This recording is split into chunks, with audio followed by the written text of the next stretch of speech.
இன்று ஒரு முக்கியமான செய்தியை உங்களுக்கு அதன் பின்னணி விவரத்தோடு சொல்வதற்காக வந்திருக்கிறேன். இன்று சவுக்கு சங்கர் கைது செய்யப்பட்டார். அவருடைய தோழி மற்றும் காதலி மற்றும் நண்பி ஆகிய மாலதி விடுவிக்கப்பட்டார். மற்ற யாரும் கைது செய்யப்படவில்லை. சவுக்கு சங்கர் மட்டும் கைது செய்யப்பட்டிருக்கிறார். காலையில் பல்லாவரத்தில் அவர் 3 கோடி ரூபாய்க்கு புதிதாக வாங்கிய 14வது மாடி வீட்டில் டிவிஎஸ் எமரால்டு ஃப்ளாட்டில் இன்று ஆதம்பாக்கம் இன்ஸ்பெக்டரும் போலீஸாரும் தேனாம்பேட்டை போலீஸாரும் போய் அவரை கைது செய்திருக்கின்றனர். அவர் கைது செய்வதற்கு ஒத்துழைக்கவில்லை. கதவை மூடிக்கொண்டு உட்கார்ந்திருந்தார். வழக்கறிஞர் வர வேண்டும் என்றார். வழக்கறிஞர்கள் வந்த பிறகும் அவர் கதவை திறக்கவில்லை. போலீஸார் கதவை உடைத்து வீட்டுக்குள் புகுந்தனர். வீட்டுக்குள் புகுந்தபோது அவர் ஹாலில் இல்லை. அவர் பெட்ரூமில் கட்டிலுக்கு அடியில் ஒளிந்து கிடந்தார். அந்த பெட்ரூம் கதவையும் உடைத்து உள்ளே புகுந்து அவரை மீட்டு ஹாலுக்கு கொண்டு வந்து உட்கார வைத்தவுடன் கேமரா எடுத்து அவர் போலீஸார் உள்ளே வருவது போலவும் ஹாலில் இவர் உட்கார்ந்திருப்பது போலவும் சீனை கிரியேட் செய்தார். ஆனால் அதற்கு முன்பே ஆபரேஷன் முடிந்துவிட்டது. அவரை கட்டிலுக்கு அடியில் இருந்து இழுத்துதான் கைது செய்திருக்கிறார்கள்.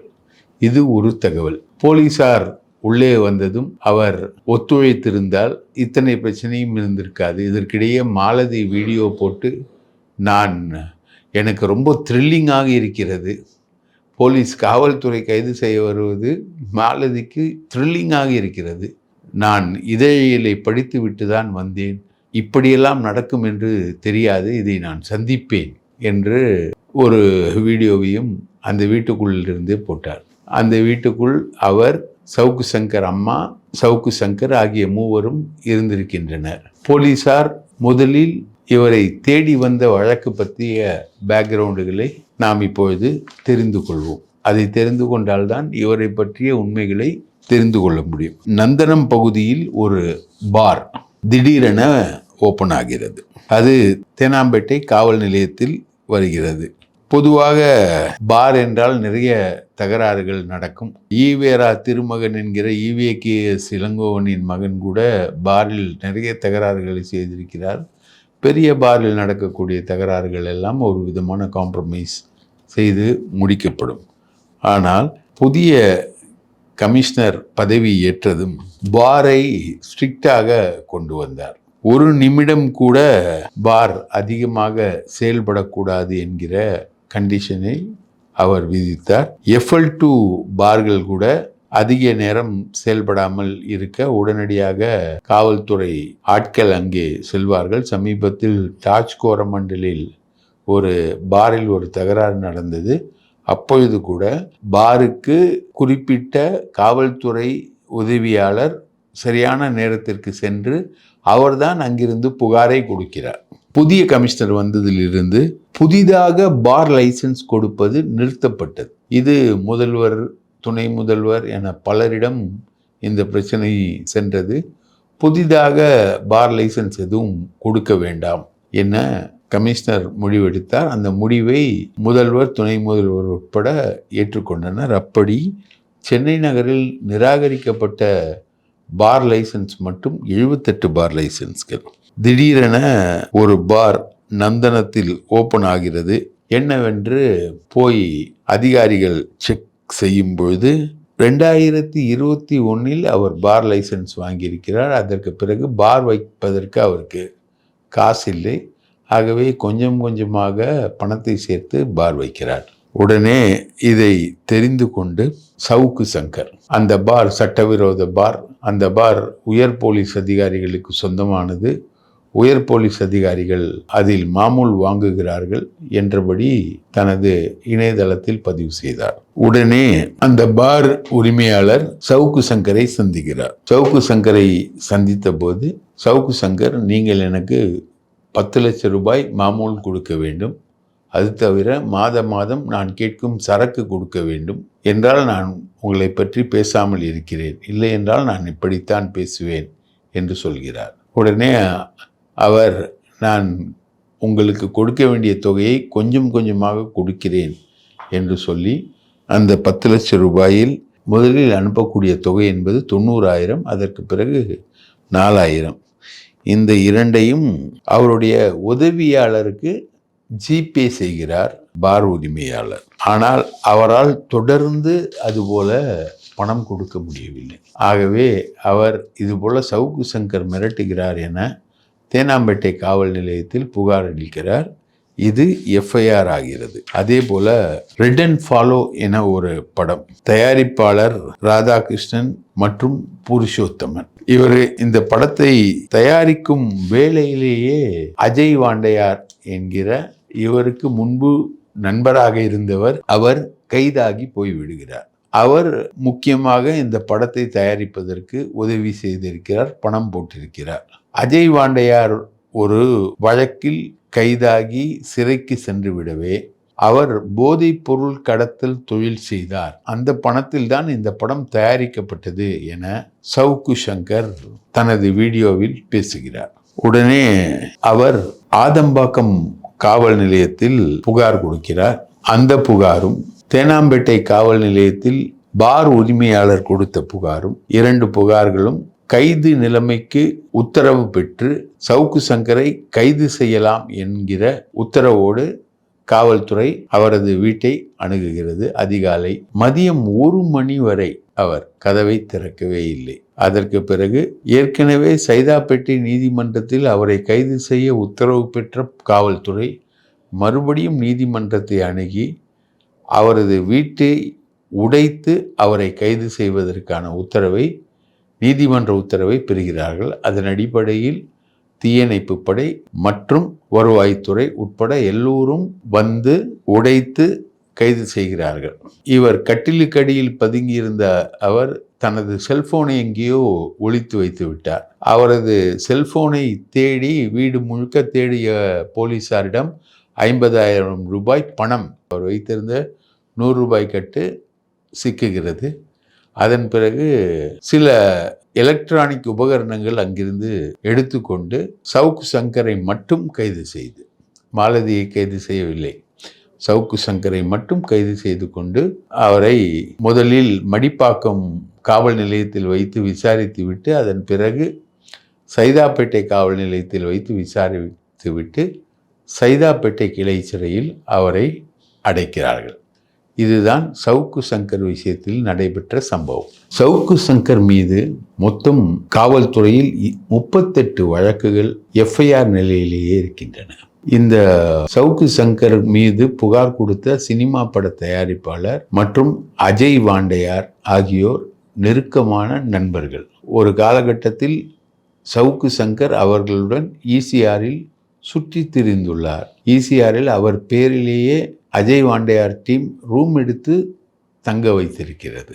அஜய் வாண்டையார் டீம் இன்னொரு முக்கியமான அரசியல் விஐபியின் மகனோடு தொடர்பு கொண்டு செயல்பட்டு கொண்டிருந்த பொழுது அவர்களுடன் சவுக்கு சங்கர் இருந்தார். அந்த டீமை பற்றி அனைத்து விவரங்களும் சவுக்கு சங்கருக்கு தெரியும். ஆனால் ஒரு காலகட்டத்தில் அஜய் வாண்டையார் சிறைக்கு போன பிறகு அவருக்கும் இவருக்கும் தகராறு முற்றுகிறது. அஜய் வாண்டையாரை பற்றி தவறாக பேசுகிறார். அது எந்த அளவுக்கு தவறாக பேசுகிறார் என்றால், அவர் அஜய் வாண்டையாரின் மனைவி பற்றியும் தவறாக பேசுகிறார். அஜய் வாண்டையாரின் மனைவி கொடுத்த புகார் இன்றளவிலும் காவல்துறையில் விசாரணை நிலையில் இருக்கிறது. இதுபோல 38 வழக்குகள் இருக்கின்றன. இவர் மிகப்பெரிய ரவுடியைப் போல நடந்து கொள்வார். சிறைக்கு சென்றார் என்றால் ரவுடிகளோடு இவர் தொடர்புக்கு போவார். பெரியபாளையம் தனிகா என்கிற தனிகாச்சலம் ஒரு ரவுடி, அவர் இவருக்கு முக்கியமான பேக்ரவுண்டாக இருக்கிறார். அது மட்டுமல்ல, கருப்பு என்கிற ஒரு ரவுடி இவருக்கு ஒரு முக்கியமான பேக்ரவுண்டாக இருக்கிறார். இவர் பேசக்கூடிய செய்திகள் எல்லாமே இவருக்கு பர்சனலாக மோட்டிவ் இருக்கக்கூடிய செய்திகளைத்தான் இவர் பேசுவார். உதாரணத்துக்கு முத்து சரவணன் என்கிற ரவுடியை விஜயகுமார் என்கிற அதிகாரி என்கவுண்டர் செய்து விட்டார். அந்த முத்து சரவணனின் தம்பிதான் கருப்பு. இந்த கருப்பு ஒரு A+ ரவுடி. எப்படி பெரியபாளையம் தனிகா ஒரு A+ ரவுடியோ அதுபோல கருப்பு ஒரு A+ ரவுடி. இந்த முத்து சரவணன் என்கவுண்டரை ஒட்டி பயங்கரமாக தனது சவுக்கு இணையதளத்தில் பேசிய சவுக்கு, இதில் சம்பந்தப்பட்டவர்கள் அனைவரும் சிறைக்கு அனுப்பப்படுவார்கள் என்று சொன்னார். இது ஏதோ காவல்துறையின் மனித உரிமை மீறலை எதிர்த்த சவுக்கின் பேச்சாக கருதப்படவில்லை. இதற்கு பின்னணியில் கருப்பு என்கிற முத்து சரவணனின் தம்பியுடன் இவருக்கு இருக்கக்கூடிய நெருக்கம்தான் இவரை இப்படி பேச வைத்தது.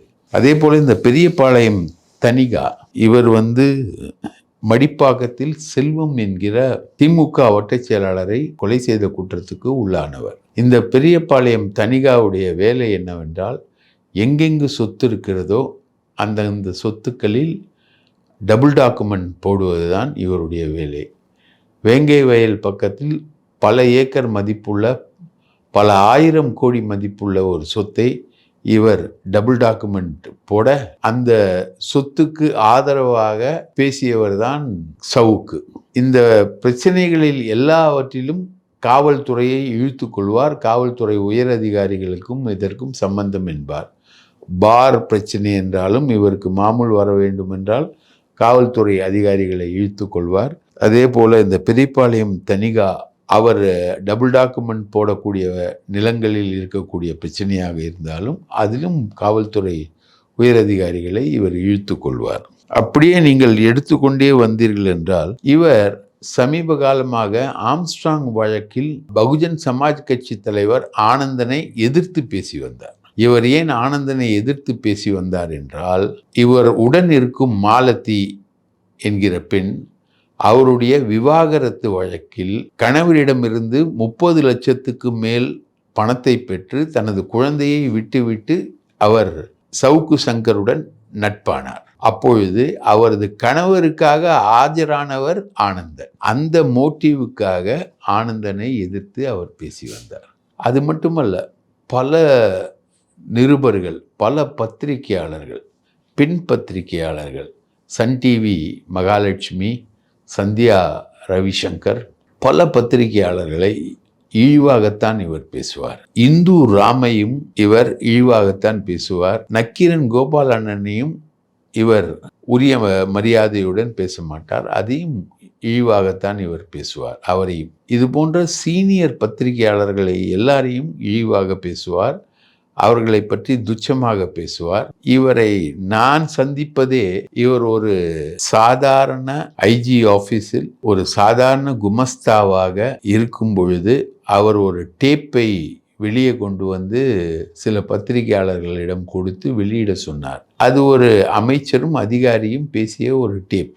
அந்த டேப்பை வெளியிட வைத்து அந்த டேப்பில் குளிர் காய்ந்து கொண்டிருக்கும் பொழுது இவரை எனக்கு விகேஷ் என்கிற ஜூனியர் விகடனின் ஆசிரியராக இருந்தவர் எனக்கு அறிமுகம் செய்கிறார். நான் இவரை கண்டுகொள்ளவில்லை. அதுதான் முதல் சந்திப்பு, அதுதான் இறுதி சந்திப்பும் கூட. அதற்கு பிறகு இவரை நான் பார்த்ததே இல்லை. ஆனால் இவரை பற்றிய விவரங்கள் எல்லாமே, இவர் ஒரு மிரட்டும் பத்திரிகையாளர், இவர் ஒரு பிளாக்மெயில் ஜேர்னலிஸ்ட். பிரஸ் கிளப் என்கிற அமைப்பிற்கு 25 வருடமாக தேர்தல் நடத்தாமல் இருந்தது. அதில் தேர்தல் நடத்தாமல் இருந்த டீமின் முக்கிய தலகர்த்தர் அன்பழகன். அந்த அன்பழகனின் வாரிசு தான் இந்த சவுக்கு சங்கர். இவரது கல்யாணத்துக்கு கூட இவர் நிலவுமொழி செந்தாமரை என்கிற ஒரு பெண்ணை திருமணம் செய்தார். அந்த திருமணத்திற்கு கூட பத்திரிகையாளர்கள் தான் சென்றிருந்தார்கள். இவருடன் நன்றாக பழகிய பத்திரிகையாளர்கள் எல்லோரையும் இவர் மோசமாக கையாண்டார். ஜோ ஸ்டாலின் என்கிற ஜூனியர் விகடனின் ரிப்போர்ட்டரை தவறான ஒரு குற்றச்சாட்டிற்காக அவரை காவல்துறையை வைத்து அதிமுக ஆட்சி காலத்தில் கைது செய்ய வைத்தவர் இந்த சவுக்கு. அதே போல சாவித்திரி கண்ணன் என்கிற பத்திரிகையாளருக்கு சம்மன் கொடுத்து விசாரித்து அவரை தொந்தரவு செய்தார்கள் கள்ளக்குறிச்சி காவல்துறையினர். பத்திரிகை சுதந்திரம் என தட்டை தூக்கி கொண்டு வருவார்கள், அவர்கள் மீது 2 மிதி மிதியுங்கள் என்று சொன்னவர் இந்த சவுக்கு சங்கர். பத்திரிகையாளர்களை மதிக்காமல், யாரையும் மதிக்காமல், இவர் சம்பாதித்த சொத்துக்கள் மட்டும், பிளாக்மெயில் ஜேர்னலிசத்தை கடைபிடித்து இவர் சம்பாதித்த சொத்துக்கள் மட்டும் ஒரு 500 கோடி ரூபாய்க்கு மேல் வரும். தியாகராய நகரில் மாலதிக்கு 5 கோடி வீடு, பல்லாவரத்தில் ஒரு 3 கோடி வீடு, அந்த வீட்டிலிருந்து தான் இன்று அவர் கைது செய்யப்பட்டிருக்கிறார்.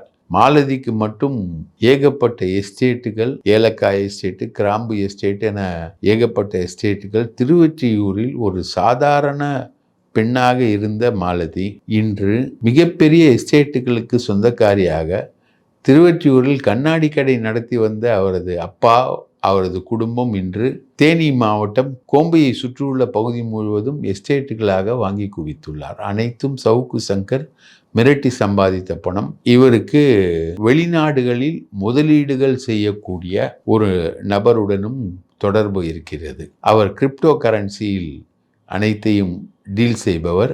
அந்த நபருடனும் இவருக்கு தொடர்பு இருக்கிறது. இப்படி வெளிநாடுகள், இந்தியா, தமிழ்நாடு, தமிழ்நாட்டில் குறிப்பாக தேனி மாவட்டம், சென்னை என பல இடங்களில் சொத்து வாங்கி குவித்திருக்கிறார்.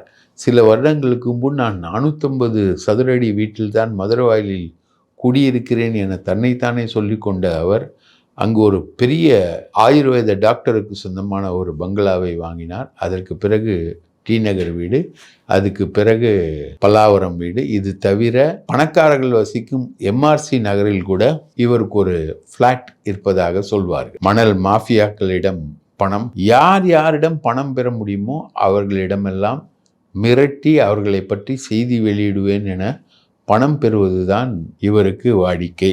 இவருக்கு அரசியல்வாதிகளில் அதிமுகவை சேர்ந்தவர்கள் இவருக்கு பெரிய அளவுக்கு உதவினார்கள் என்று சொல்வார்கள். திமுக மந்திரிகளில் சில பேரிடம் இவர் பணம் பெற்றார் என்ற குற்றச்சாட்டும் உண்டு.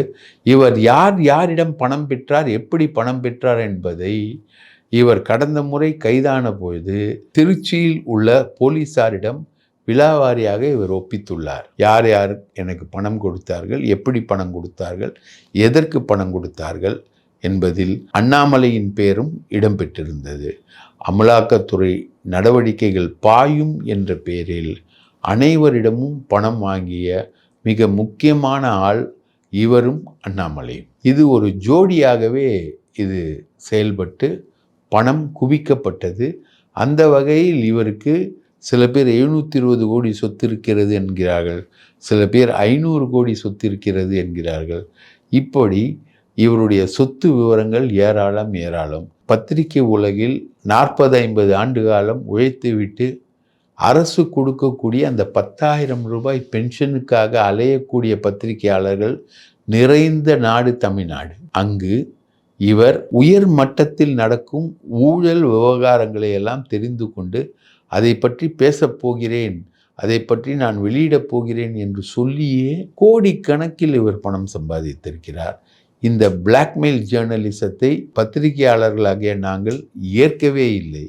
அதனால்தான் ஹிந்துராம் வெளிப்படையாக தைரியமாகவே சொன்னார், டிஜிட்டல் மீடியா யூனியன் திறப்பு விழாவில் நாங்கள் சவுக்கு சங்கரை ஜேர்னலிஸ்டாக ஏற்கவில்லை என்று சொன்னோம். அவருடைய இப்போதைய ஒரே ஏம் எடப்பாடி மூலம் சீட்டு பெற்று அதிமுகவில் நின்று எம்எல்ஏ ஆகிவிட வேண்டும் என்பதுதான் அவருடைய ஒரே ஒரு ஏம். அதற்காக அவர் வேலுமணி மூலம் முயற்சி செய்து கொண்டிருக்கிறார். இதுதான் அவருடைய உண்மை முகம். முழுக்க பிளாக்மெயில், முழுக்க சொத்து சேர்ப்பு, முழுக்க சட்டவிரோத காரியங்கள்.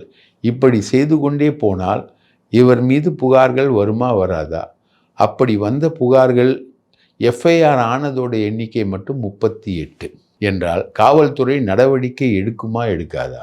அந்த காவல்துறை நடவடிக்கை இவர் சந்திப்பதற்கு பயந்து ஓடுகிறார். இவர் அடிக்கடி மீசையை முறுக்குவார். நான் பார்த்தவரை இந்த மீசையை, நுனி மீசையை முறுக்கக்கூடிய ஆட்கள் எல்லாம் கோழைகளாகத்தான் இருந்திருக்கிறார்கள். இவர் மீது கஞ்சா வழக்கு உண்டு. இவர் கொக்கைன் யூசர் என்று சொல்லப்படுகிறது. இவருக்கு HIV இருக்கிறது என்று ஒரு மருத்துவமனை ரெக்கார்டும் இருக்கிறது. இவர் ஒரு விபத்தில் தனது ஆண்மையை இழந்தவர் என்கிற பதிவுகளும் உண்டு. இப்படி ஒரு மனிதன் எப்படியெல்லாம் வாழக்கூடாது என்பதற்கு உதாரணமாக இருக்கக்கூடிய இவரை சிலர் சமூக வலைத்தளங்களின் ஹீரோவாக நினைத்து கொண்டிருந்தார். இவர் சீமானை ஆதரித்தார், இப்பொழுது சீமானை எதிர்க்கிறார். இவர் விஜயை ஆதரித்தார், விஜய் எதிர்க்கிறார். திமுகவை ஆதரித்தார், திமுகவை எதிர்க்கிறார். இவர் நிரந்தரமாக ஆதரிக்கக்கூடிய கடந்த 4 வருடமாக ஆதரிக்கக்கூடிய ஒரே ஒரு டீம் அதிமுகவில் இருக்கக்கூடிய ஒரு டீம். அது வேலுமணி மற்றும் அவரது சகோதரர் அன்பரசன் தலைமையிலான ஒரு டீம். அவர்களை தான் இவர் தொடர்ந்து ஆதரிக்கிறார். அதற்கு காரணம் கொடநாடு கொலை கொள்ளை வழக்கில் அன்பரசனுக்கு நேரடி தொடர்பு இருக்கிறது. அதை பற்றி அவர் பேசாமல் இருக்க வேண்டும் என்றால் அவருக்கு பணம் கொடுக்க வேண்டும் என்கிற அடிப்படையில் அந்த நட்பு என்பது இன்றளவிலும் தொடர்கிறது. இப்படி ஒவ்வொரு ஸ்ரீமதி விஷயத்தில் போய் பள்ளி நிர்வாகத்திடம் லஞ்சம் வாங்கி வந்தார். இவர் போன இடங்களில் எல்லாமே பைசா, பணத்துக்காக மிரட்டுதல், இந்த விஷயங்கள் தான் இவர் பேசுவதை கேட்பதற்கே வித்தியாசமாக இருக்கும். ஒரு நாய்க்கு வாயில் எலும்பு சிக்கிவிட்டால் ஒரு ஓசை ஏற்படும், அதுபோல ஒரு ஓசையை ஏற்படுத்தி இவர் பேசக்கூடிய இந்த நிகழ்வுகள் எல்லாமே சிரிப்புக்குள்ளான நிகழ்வுகள். ஆனால் சமூகத்தில் உயர் அந்தஸ்தில் இருக்கக்கூடியவர்களை பற்றி கேவலமாக தான் பேசுவார். நாங்களும் பத்திரிகையாளர்கள் தான், நாங்களும் பேசுகிறோம். ஆனால் இவரை போல கேவலமாக ஆதாரம் இல்லாமல் யாரை பற்றியும் நாங்கள் பேச மாட்டோம். இன்னொன்று, நாங்கள் பேசக்கூடிய ஆட்களிடம் ரகசியமாக உன்னை பற்றி பேசுகிறேன், எனக்கு காசு கொடு என்று கேட்கும் பழக்கம் பெரும்பான்மையான பத்திரிகையாளர்களுக்கு கிடையாது. நான் பார்த்த வகையில் பெரும்பான்மையான பத்திரிகையாளர்களுக்கு கிடையாது.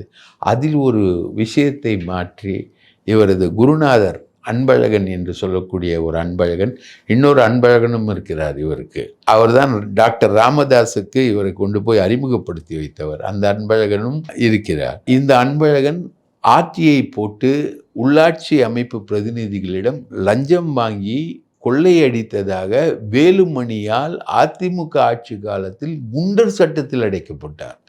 குண்டர் சட்டத்தில் அடைக்கப்பட்ட ஒரே பத்திரிகையாளர் அவர்தான். அதுபோல குண்டர் சட்டத்தில் அடைக்கப்பட்ட பத்திரிகையாளரின் வாரிசு இவர். இன்னும் சில வாரிசுகள் இருக்கிறார்கள். அவர்கள் எப்பொழுது சிக்குவார்கள் என்று தெரியவில்லை. சிக்கும்போது நான் சொல்கிறேன். இன்னும் சில வாரிசுகள் இவரை போலவே, இவர் கூடவே இருந்து வளர்ந்த ஒரு வாரிசை நாங்கள் தினமும் பார்த்து கொண்டிருக்கிறோம். அதுபோல இருக்கக்கூடிய ஒரு வாரிசு பத்திரிகை துறைக்கு ஒரு மிகப்பெரிய களங்கம். அதனால்தான் என்றாம் இவரை பத்திரிகையாளர் அல்ல என்று சொன்னார்.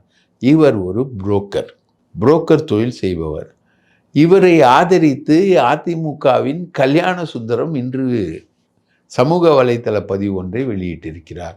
இவர் மக்களுக்காக பேசுவார், உண்மைகளை பேசுவார், வாயில்லாத மக்களின் குரலாக எதிரொலிப்பார் என்று. வாயில்லாத மக்களின் குரலாக எதிரொலிக்கக்கூடிய இவர் என்றாவது தனது அரசியல் நிலையில் உறுதியாக இருந்திருக்கிறாரா? சீமானை ஆதரிக்கும் பொழுது இவர் என்ன சொன்னார்? அதன் பிறகு விஜயை ஆதரிக்கும் போது இவர் என்ன சொன்னார்? இன்று அதிமுகவை ஆதரிக்கிறார், திமுகவை எதிர்க்கிறார். இவர் திமுகவை ஆதரிக்கும் போது அதிமுகவை பற்றி என்ன சொன்னார்? கொடநாடு கொலை வழக்கில் எடப்பாடியுடைய தொடர்பு பற்றி இவர் எப்படியெல்லாம் பேசினார்? ஸ்ரீமதி விஷயத்தில் இவர் எப்படியெல்லாம் பல்ட்டி அடித்தார்? இறந்து போன அந்த பெண்ணின் கற்பையே கேவலப்படுத்தியவர் இந்த சவுக்கு சங்கர். நீங்கள் இயல்பில் நினைக்காத எல்லா விதத்திலும் மனித பிறவி என்கிற ஒரு விஷயத்தை தாண்டி நிற்கக்கூடிய ஒரு ஆள் இந்த சவுக்கு சங்கர். அவர் இன்று கைது செய்யப்பட்டிருக்கிறார். நமது கோரிக்கையெல்லாம் இந்த 38 எஃப்ஐஆர், அவருக்கு எதிராக இருக்கக்கூடிய எஃப்ஐஆர்களில் உண்மை நிலை என்ன? இவருக்கு ஆதரவாக சில நீதிபதிகளும் இருக்கிறார்கள். அவர்கள் மூலமாக நான் நீதித்துறையை நம்புகிறேன் என்று இன்றளவிலும் சொல்லக்கூடிய சங்கர், இவருக்கு எதிராக வரக்கூடிய குற்றச்சாட்டுகளுக்கு ஆதரவாக வழக்கறிஞர்களையும் நீதித்துறையும் வைத்து தப்பித்து விடலாம் என்று இன்றளவும் நினைத்து கொண்டிருக்கிறார். அதற்கு இடம் கொடுக்காமல் இந்த குற்றங்களின் உண்மை தன்மையை கண்டறிந்து இந்த 38 வழக்குகளிலும் இருக்கக்கூடிய குற்றங்களை அவர் மீது சுமத்தி அதில் என்ன உண்மை என்பதை விசாரித்து போலீஸ் கண்டுபிடிக்க வேண்டும் என்று நான் தாழ்மையாக கேட்டுக்கொள்கிறேன். நன்றி, வணக்கம்.